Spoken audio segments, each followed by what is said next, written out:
নগর পরিকল্পনাবিদরা বলছেন, আগের তিক্ত অভিজ্ঞতা মাথায় রেখে যদি টেকসই ডাস্টবিন বসানো যায় তবে নগরীর সৌন্দর্য বৃদ্ধির পাশাপাশি কমবে জলাবদ্ধতা। এ নিয়ে আলোচনা করতে রাজধানীর পান্থপথ থেকে যোগ দিয়েছেন ইনস্টিটিউট ফর প্ল্যানিং অ্যান্ড ডেভেলপমেন্টের নির্বাহী পরিচালক ডক্টর মোহাম্মদ আরিফুল ইসলাম। ডক্টর মোহাম্মদ আরিফুল ইসলাম, আমরা আসলে দক্ষিণ সিটি কর্পোরেশনের যে নতুন ব্যবস্থাপনার কথা শুনছি বর্জ্য ব্যবস্থাপনা সুষ্ঠু করবার জন্য, বাংলাদেশে বিশেষ করে রাজধানীর কথা যদি বলি, সুষ্ঠু করতে আসলে যে ব্যবস্থাপনায় নেওয়া হয়েছে সেটি আমরা দেখেছি যে কার্যকরী হয়নি। নতুন করে এই ব্যবস্থাপনা আসলে কতটুকু কার্যকরী হবে? ধন্যবাদ।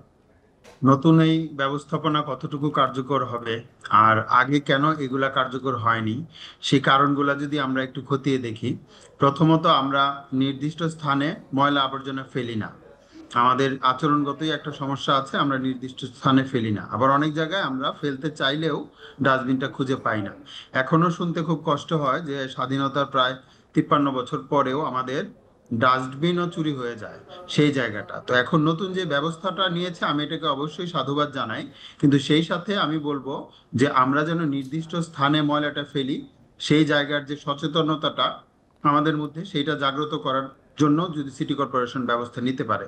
এমনকি নির্দিষ্ট স্থানে ময়লা না ফেললে একজনকে শাস্তির ব্যবস্থাও করা উচিত। ইনস্ট্যান্ট যদি আমরা কোনো একটা ব্যবস্থা নেই এবং আমাদের বিভিন্ন গণপরিসরগুলোতে বা বিভিন্ন জায়গায় যদি পর্যাপ্ত সংখ্যক এই ধরনের ডাস্টবিন থাকে এবং সেগুলো যেন আমরা ব্যবহার করতে পারি এবং সেগুলো যেন সেখান থেকে ময়লাটা যেন নিয়মিত নিষ্কাশন হয়। এই টোটাল যে নগরের বর্জ্য ব্যবস্থাপনার যে একটা মৌলিক চাহিদা, যে ডাস্টবিন থাকা বিভিন্ন জায়গায়, এইটা বসানোর সাথে সাথে এইটা প্র্যাকটিসে আনা, মানে নিয়মিত ব্যবহারে আনা এবং এই নির্দিষ্ট স্থানে ময়লা ছাড়া অন্য কোথাও ফেলা যাবে না সেই পরিস্থিতি তৈরি জি, করতে জনাব আরিফুল পারলেই ইসলাম, আমরা আমরা যে উত্তরণ প্রসঙ্গটি পাবো। আসলে বারবার ফোকাস করতে চাইছি যে আমরা নানান ব্যবস্থাপনা নেই, কিন্তু অন্যান্য উন্নত দেশে যদি আমরা দেখি যে এলোমেলো কোনো জায়গায় বর্জ্য ফেলে সেখানে শাস্তির ব্যবস্থা রয়েছে, একটা ভয়ভীতি কাজ করে, সেই সিস্টেমটার মধ্যে আমরা দাঁড়াতে পারিনি আজ পর্যন্ত। তো এই ধরনের ব্যবস্থাপনা করে আসলে লাভ আছে কি যদি আমরা জনগণ সচেতন না হই? না, এটা হচ্ছে প্রথম ধাপ ব্যবস্থাপনার।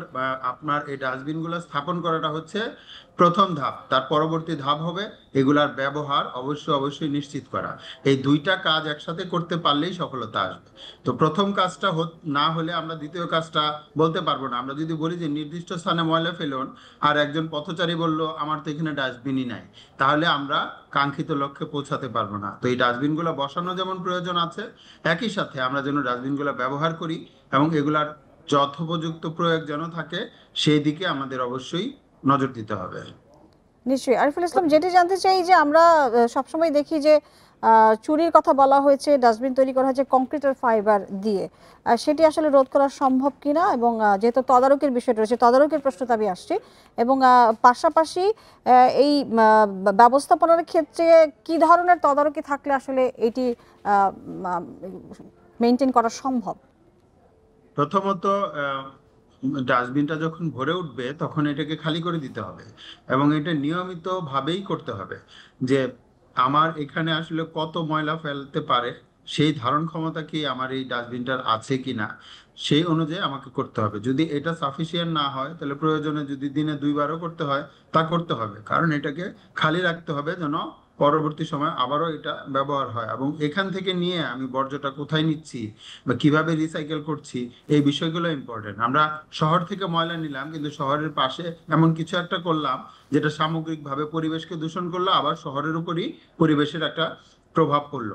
তো সেই বিষয়গুলো অবশ্যই দৃষ্টি দিতে হবে। বর্জ্য ব্যবস্থাপনার অনেক বৈজ্ঞানিক পদ্ধতি আছে, কোন ধরনের বর্জ্য আমরা কিভাবে ব্যবস্থাপনা করব, কোনটাকে আমরা রিইউজ করব, কোনটাকে আমরা ডিস্ট্রয় করব এবং কোনটাকে কিভাবে ইউজ করব, সেই বিষয়গুলো আমাদের জানতে হবে এবং সেই অনুযায়ী আমাদের কাজ করতে হবে। তো বর্জ্য ব্যবস্থাপনাটা শুধু ডাস্টবিন না, এটা অনেক কিছুর সাথে সম্পর্কিত। আমার কালেকশন, এটাকে পরবর্তীতে আবার এই সেকেন্ড জনাব আরিফুল ইসলাম, আমি আসলে উদ্যোগ নিয়ে কথা বলেছি আপনার সাথে, যেটি আপনার কাছে জানতে চাই যে আমরা সিটি কর্পোরেশনের নানান ধরনের উদ্যোগ দেখে, প্রকল্প নিয়ে নানান দুর্নীতির কথা শুনি এবং নানান উদ্যোগ দেখে সেটি আর কার্যকরী হয় না পড়ে এবং তারা নানান ধরনের প্রশ্নের সম্মুখীন হন। এই ব্যাপারে আসলে এই ধরনের কোনো কিছু মনে হচ্ছে কিনা আপনার, অর্থাৎ এই বিষয়গুলোকে আসলে সেই দিকেই যাবে কিনা? এবং আমরা সবসময় চাইবো এই উদ্যোগটা যেন সফল হয়। আমি এই উদ্যোগটাকে অবশ্যই সাধুবাদ জানাই, এবং বিগত দিনে যেহেতু এই ধরনের উদ্যোগ সফল হয়নি, তো এখনো হবে সেই বিশ্বাস হয়তো আমরা করতে পারছি না। বাট আমরা অবশ্যই চাইবো যে একটা উদ্যোগের পিছনে যেই আম, আম, পূর্ব চিন্তা বা পরবর্তী চিন্তা বা টোটাল ইন্টিগ্রেটেড ওয়েতে এটাকে সফল করার যে পদ্ধতি, সেইটা অবশ্যই আমরা যেন কার্যকরভাবে করি। আমি আশা নিয়েই থাকতে চাই, কারণ বিগত দিনের অভিজ্ঞতা যেহেতু আমাদের ভালো না। জি, আরিফুল ইসলাম, আপনাকে আমাদের সাথে যুক্ত হবার জন্য ধন্যবাদ এবং এই বিষয়ে কথা বলবার জন্য ধন্যবাদ।